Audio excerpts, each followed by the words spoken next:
Alhamdulillahilladzi ma anzala 'alaina al-Qur'ana litashqa illa tadhkiratan liman yakhsha. Wassalatu wassalamu ala sayyidina Muhammadin alladzi kanat hasanatuhu la tuhsa wa ala alihi wa ashabihi wattabi'ina lahu wa ala alihi wa sahbihi ahli sidqi wat tuqa amma ba'du. Qala Allah ta'ala fil Qur'anil Karim wa huwa asdaqul qailin. A'udzu billahi minasy syaithanir rajim. Bismillahir rahim. In uridu illa al-islaha mastata'tu wa ma taufiqi illa billah alaihi tawakkaltu wa ilaihi unib. Wa qala Rasulullah sallallahu alaihi wasallam, man kana yawmihi khairan min amsihi fahuwa rabih, wa man kana yawmihi mithlu amsihi fahuwa maghbun, wa man kana yawmihi syarran min amsihi fahuwa mal'un. Sadaqallahul azim wa sadaqa rasuluhul karim. Hadratul mukarramun, para alimul ulama, para asatiz dan ustazat, segenap pengajar di Ma'had Tahfizul Quran Kiai Abdul Qadir Qasim, Desa Pole, iya itu Pole Bunging. Wabil khusus guru kita Al-Mukarram Al-Hafiz Ustaz Muhammad Yamrul Fakhruddin. Ada dari Izzi Pusat guru saya Al-Mukarram Ustaz Rizwan. Dari Sifah Peduli Indonesia Al-Mukarram Ustaz Gulam. Kepala Kantor Kementerian Agama Kepulauan Selayar. Segenap imam-imam masjid dan surau yang hadir di Pondok Pesantren Tahfizul Quran ini. Semoga Allah panjangkan usia guru-guru kita dalam ketaatan kepada Allah Subhanahu wa ta'ala. Amin ya rabbal. Yang saya hormati para tokoh-tokoh masyarakat, tokoh-tokoh kepemudaan di Kerajaan, wabil khusus Bapak Camat Bontomanai, Abangda Bapak Zulkifli SSTP, orang tua kami Dr. Haji Nur Aswar Badulu, perwakilan dari unit BRI di Kepulauan Selayar, para keluarga Allah, santriwan dan santriwati Pondok Pesantren Tahfizul Quran Kiai Haji Abdul Qadir Qasim, para calon penghuni surganya Allah yang dicintai Allah Subhanahu wa ta'ala. Alhamdulillah, sore hari ini kami bisa hadir di Pondok Pesantren Tahfizul Quran Kiai Haji Abdul Qadir Qasim dalam rangkaian safari dakwah pengumpulan para pewakaf Al-Quran. Kenapa hal ini kami lakukan? Karena memang sangat kita sadari bahwa belakangan ini Indonesia sedang mengalami yang namanya krisis Al-Quran. Saya bangga di Kepulauan Selayar ini ada pondok pesantren spesial Tahfizul Quran. Banyak dari kita umat Islam yang sudah tidak lagi menjadikan Al-Quran sebagai pedoman dalam kehidupan kita. Padahal Allah menurunkan Al-Quran itu sebagai manual buku petunjuk untuk kita umat Islam. Apapun yang kita mau cari, apapun yang sedang kita lakukan, semua ada dalam Al-Quran. Tapi sayang, seribu sayang, banyak dari kita, dari umat Islam, yang hanya menjadikan Al-Quran tidak lebih sebatas mahar pernikahan saja. Subhanallah. Coba kita lihat saudara-saudara kita, Pak, kalau lagi melakukan akad nikah, fasih dan jelas. Saya terima nikah dan kawinnya Fulanah binti Fulan dengan mahar seperangkat alat sholat ditambah Quran, dibayar tunai. Sah. Tapi begitu selesai pernikahan, Al-Quran kita taruh di tempat yang tertinggi. Untuk diambil saja kira-kira susah. Kapan Al-Quran bisa turun lagi ke tengah-tengah keluarga? Biasanya menjelang Ramadan. Betul apa betul? Tapi ini kejadian di Jakarta ya Bu ya. Di Jakarta begitu. Kalau di Kepulauan Selayar sih insya Allah sama.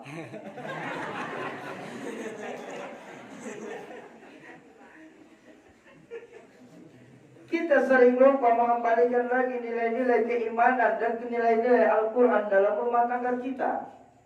Padahal baginda Nabi mengajarkan idza mata ibnu Adam inqata'a amaluhu illa thalathin. Kalau anak cucu Adam ada yang meninggal dunia, terputus semua amalannya kecuali 3. Apa? Ilmu yanfa, shadaqatan jariyah, wa waladun salih ayyad'ulah. Ilmu yang bermanfaat, sedekah yang diterima, dan doa anak soleh yang mendoakan orang tuanya ketika meninggal dunia. Doa anak soleh. Dan kalau anak kita nggak kita didik jadi soleh dan solehah, benar kata Pak Camat ini sekarang. Yang paling terpenting adalah menanamkan kembali nilai-nilai agama. Bayangkan generasi-generasi muda Kepulauan Selayar sudah tidak ada yang soleh dan solehah. Jangan salahkan anak-anak kita ketika nanti Bapak Ibu meninggal dunia, yang bacain Qur'annya handphone, yang baca Qur'annya MP3. Kenapa? Anak kita tidak bisa membaca Al-Quran. Dan ini merupakan kemunduran yang paling parah terjadi di Kepulauan Selayar ini, Pak. Bahkan saya punya guru mengajarkan, Al-Mukarram Kiai Syarif Rahmat. Beliau salah seorang pengajar di PT IKI Jakarta. Dan beliau juga seorang mudir dari Pondok Pesantren Tahfizul Quran Ummul Qura di Jakarta juga. Santri dan mahasiswi penghafal Quran beliau, alhamdulillah, sudah tersebar di Nusantara ini, Pak. Mulai dari Aceh sampai Papua, alhamdulillah. Lewat dari para santri-santri beliau yang tersebar di Nusantara ini, beliau pernah membuat semacam data statistik tentang bagaimana kehidupan Al-Quran di negara yang mayoritas penduduknya Islam ini.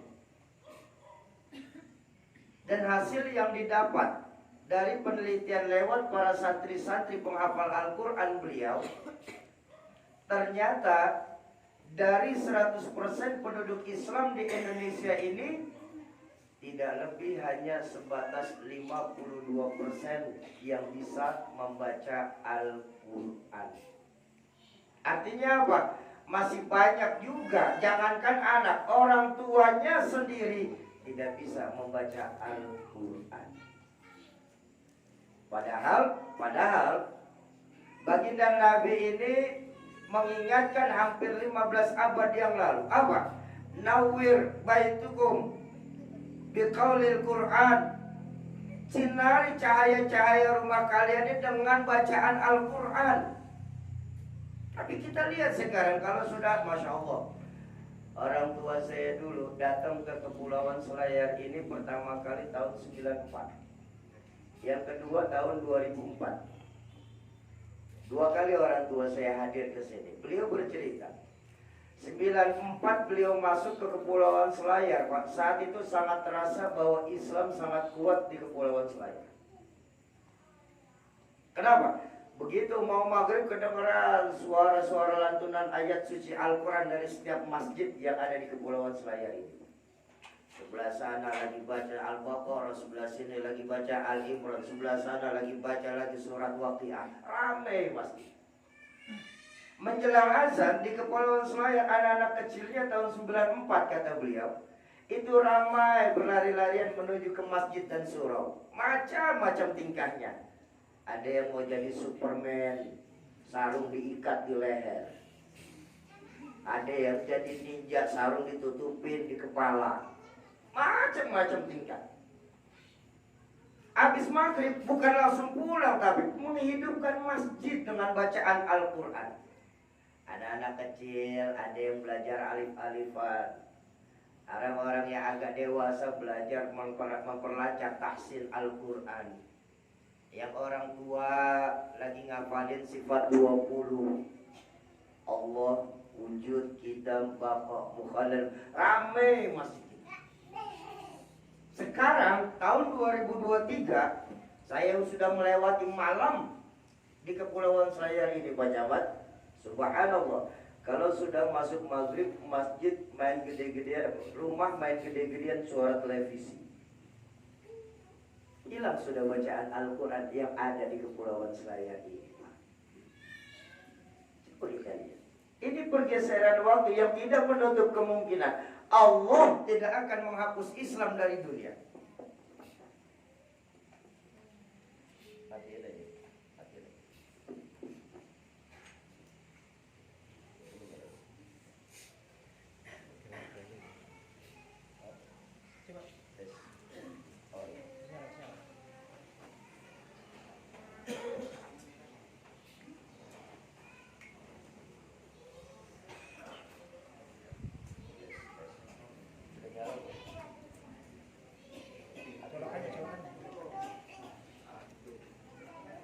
Tes. Nah. Iya. Kecilin saja. Tes. Iya, baik. Bapak Ibu jamaah ma'asyiral muslimin dan muslimat, para calon penghuni surganya Allah yang dicintai Allah Subhanahu wa taala. Bahwa memang Allah tidak akan menghapus Islam dari dunia itu pasti. Pasti. Walaupun tinggal satu orang. Tapi Allah tidak akan menghapus Islam dari dunia. Tapi jangan salah. Tidak ada satupun janji Allah. Tidak ada satupun juga baginda Nabi dalam hadisnya bersabda bahwa Islam masih akan ada di Kepulauan Selayar ini. Kalau generasi-generasi mudanya sudah mulai dijauhkan dari agamanya. Jadi ayo kita kembalikan lagi nilai-nilai Al-Quran dalam rumah tangga kita, Pak. Walaupun cuma mau tidur 10 ayat, biasakan kita umat Islam ini membaca Al-Quran dalam kehidupan rumah tangga. Tuh, kata guru saya, hanya 52% saja yang bisa membaca Al-Quran. Dan ini bukan angka yang sedikit, Pak. Bayangkan, kalau penduduk Islam di Indonesia, anggap 200 juta jiwa. 200 juta jiwa penduduk Islam di Indonesia. 48% itu hampir setengahnya, Pak. Kurang lebih 120 penduduk Islam di Indonesia ini. Kurang lebih 90 juta jiwa penduduk di Indonesia ini. Baik mereka yang membaca Al-Qur'annya masih terpatah-patah ataupun mereka yang mengalami buta huruf hijaiyah. Dan ini seharusnya tanggung jawab kita bersama, Pak. Memberantas buta, kalau pemerintah saja mereka mau memberantas buta huruf aksara, kenapa justru buta huruf hijaiyah tidak bisa kita berantas? Padahal kita di Indonesia mayoritas penduduknya beragama Islam. 52%. Dan ini bukan angka yang sedikit. Ini tanggung jawab kita. Karena baginda Nabi mengajarkan al-muslim akhul muslim. Muslim satu dengan muslim lain adalah bersaudara. Memberantas buta huruf hijaiyah bukan tugas dari Kementerian Agama saja. Memberantas buta huruf hijaiyah bukan tugas dari Pak Camat, Pak Kades dan seluruh perangkat-perangkat desanya. Tapi memberantas buta huruf hijaiyah adalah tugas kita bersama di Republik Indonesia tercinta kita ini. 52% yang hanya sebatas bisa membaca Al-Quran. Lalu dari 52% ini turun angkanya menjadi tersisa 30% saja. Hanya 30% saja menurut guru saya penduduk Islam di Indonesia ini yang mampu membaca Al-Quran secara tartil. Artinya tartil apa? Tartil itu kalau dari sisi bahasa artinya perlahan-lahan. Tapi kalau dalam ulumul Quran tartil itu selain perlahan-lahan, tepat tajwid, fasih makhrajul huruf. Loh. Kenapa kita harus membaca Al-Quran secara tartil, Syauki? Kan yang penting umat Islam ini bisa membaca Al-Quran saja. Kok harus tartil? Bapak Ibu, ada dua alasan kenapa kita harus bisa membaca Al-Quran secara tartil. Ada dua. Pertama, perintah membaca Al-Quran secara tartil itu langsung dari Allah Subhanahu wa Ta'ala. Ketika dalam Al-Quran Allah berfirman, warattilil Qur'ana tartila. Baca Al-Quran secara tartil. Tartil di sini tepat tajwid, fasih makhrajul huruf. Karena masih banyak dari kita, Bapak Ibu, masih banyak dari kita yang membaca Al-Quran itu cuma berdasarkan hafalan belaka. Bukan membaca Al-Quran, tapi otaknya ini dari hafalannya. Nggak percaya? Ayo kita sama-sama baca. Hafal surah An-Nas.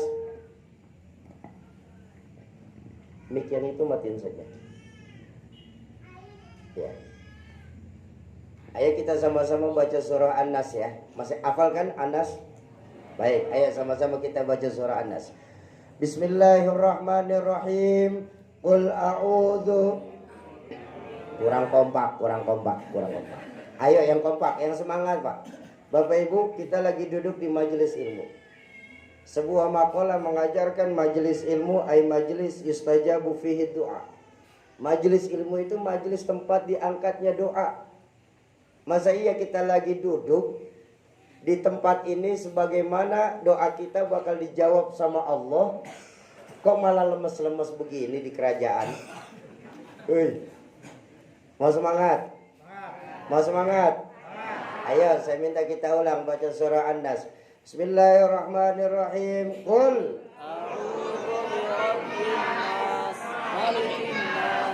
Stop. Tahu kesalahannya? Masih banyak yang membacanya Malikin Nas. Itulah terbukti bahwa bacaan kita bukan mata tapi otak. Karena seharusnya qul a'udzu birabbin nas malikin nas. Kenapa kita membacanya Malikin Nas? Kenapa? Karena dari kecil kita menghafalnya dengan metode yang salah. Kita membacanya dari kecil tuh ya Malikin Nas, maka akan terbawa sampai kita saat ini, Pak. Itu Al-Quran. Kalau sudah kita salah dalam tajwid, maka akan terus salah selama kita hidup. Itu yang pertama. Perintah membaca Al-Quran secara langsung dari Allah. Supaya benar tajwid, fasih makhrajul huruf. Terbukti kan? Yang kedua, ini yang terpenting juga. Apa? Karena bahasa yang kita paham dalam Al-Quran tertulis itu 90% merupakan bahasa Arab. Betul apa betul? Ini bahayanya bahasa Arab, Bapak Ibu sekalian. Bahasa Arab itu beda dengan bahasa-bahasa yang lain, Pak, negara-negara lain. Dalam bahasa Arab kita salah pengucapan saja bisa mengakibatkan salah pengartian. Ini Al-Quran ini bahayanya. Contoh saja dalam bahasa Arab. Ini pakai bahasa Arab saja. Nama saya yang diberikan orang tua saya itu adalah Syauti. Zainuddin MZ memberikan nama kepada saya Syauti dengan huruf shin, waw, qaf dan ya. Kalau orang tepat mengucapkan nama saya Syauti, maka nama saya mengandung unsur doa kerinduan. Syauq, rindu. Tapi ketika tadi MC memanggil saya dengan nama Sauqi, benar belakangnya qaf tapi depannya shin, sin. Bukan shin, tapi pakai sin, Sauqi. Nama saya jadi punya artinya pasar. Tuh salah pengucapan tuh. Atau maaf Pak Kemenak, maaf. Ketika tadi beliau memanggil nama saya dengan sebutan Syauqi, bener Shin tapi belakangnya kaf. Itu sudah beda arti lagi tuh. Apa? Duri. Ini baru dari bahasa Arab, apalagi bahasa Quran. Betul? Satu pengucapan, tapi karena salah pelafazan bisa mengakibatkan salah pengartian. Atau yang sering kita kenal nih, di kerajaan ini nih Pak. Ketika bersyahadah, ya Bapak Ibu, kalimat asyhadu dengan asadu ataupun asyadu itu jauh berbeda. Ini pentingnya Al-Quran, membaca Al-Quran secara tartil. Kalau asyhadu, ini tepat Pak. Asyhadu, saya bersaksi. Syahadat. Tapi kalau kita entengkan membacanya menjadi asadu, jadinya singa Pak. Vital tuh Pak. Dari asyhadu menjadi asadu, itu vital sekali Pak. Sedangkan kalau membacanya jadi asyadu, tidak ada hak di tengahnya, maka jadinya lebih berat. Maaf, tanyalah sama diri kita ketika imam sholat, mengajak kita para jamaah sholat bersyahadah. Berapa banyak dari kita justru meringankan bacaan syahadah menjadi asyhadu alla ilaha illallah, bukan asyhadu. Ini loh yang terjadi di kita. Makanya hanya 30% saja penduduk Islam di Indonesia ini mampu membaca Al-Quran secara tartil. Tepat tajwid, fase makhrujul huruf. Dan itu insya Allah termasuk santriwan santriwati dari Pondok Pesantren Kiai Haji Abdul Qadir Qasim. Insya Allah. Mudah-mudahan kita semua termasuk yang 30% ini. Amin. Amin. Nah, dari 30% ini angkanya mengecil lagi. Dari 30% yang bisa membaca Al-Quran secara tartil, angkanya mengecil lagi menjadi tidak kurang dari 14% saja. Penduduk Islam di Indonesia ini yang mampu mengambil hukum Quran berdasarkan ilmu-ilmunya. Baik ilmu tafsir, baik ilmu hadis maupun ilmu alat. Tafsir soal asbabun nuzul dari ayat. Hadis soal asbabul wurud dari hadis yang menjelaskan ayat tersebut. Dan ilmu alat, itu dalam ilmu alat Bapak Ibu yang pernah belajar pesantren pasti masih ingat bahwa dalam ilmu alat masih terdiri dari beberapa cabang ilmu lagi. Antara lain nahu, sorof, mantik, bayan, dan balaghah. Kok susah Syauqi lu? Quran ini bahasa Allah Pak. Nggak mungkin menggunakan bahasa Arab bahasa Arab yang umum. Nggak mungkin. Karena Quran ini menurut para profesor linguistik bahasa merupakan bahasa sastra yang paling tinggi yang pernah ada di dunia ini Pak. Jadi nggak akan pernah bisa kita mengambil hukum Quran cuma berdasarkan terjemahan. Ini banyak dari kita Bu ya, saya minta maaf. Banyak dari kita terjebak karena zaman sudah modern, semakin maju dengan berbagai macam fasilitas teknologi. Maka untuk mengambil hukum Quran cuma berdasarkan terjemahan atau translatean dari Mbah Google. Ini bahaya kalau tidak didasari ilmu Pak. Karena bahasa Al-Quran ini bahasa universal yang sangat luas maknanya. Contoh saja. Ini contoh saja. Kalau kita mau ngambil hukum Quran cuma berdasarkan logika, kita bakal tersesat. Contoh. Dalam Al-Quran Allah berfirman begini Pak. Bismillahirrahmanirrahim. Innal ladzina amanu wal ladzina hadu wan nasara was-sabiin. Man amana billahi wal yaumil akhir falahum ajruhum inda rabbihim wala khaufun alaihim wala hum yahzanun. Kita bicara secara terjemahan. Bicara secara terjemahan dulu. Apa terjemahannya? Innalladzina amanu, sesungguhnya orang-orang yang beriman. Walladzina hadu wan nasara was-sabiin, baik mereka dari golongan Nasrani, Yahudi, Nasrani ataupun Sabiin. Dan mereka melakukan perbuatan-perbuatan baik. Sungguh mereka tetap mendapatkan pahala dari sisi Allah. Sungguh orang yang beriman, baik mereka dari golongan Yahudi, Nasrani atau Sabiin, ya, selama di dalam hatinya terdapat iman, percaya kepada Allah dan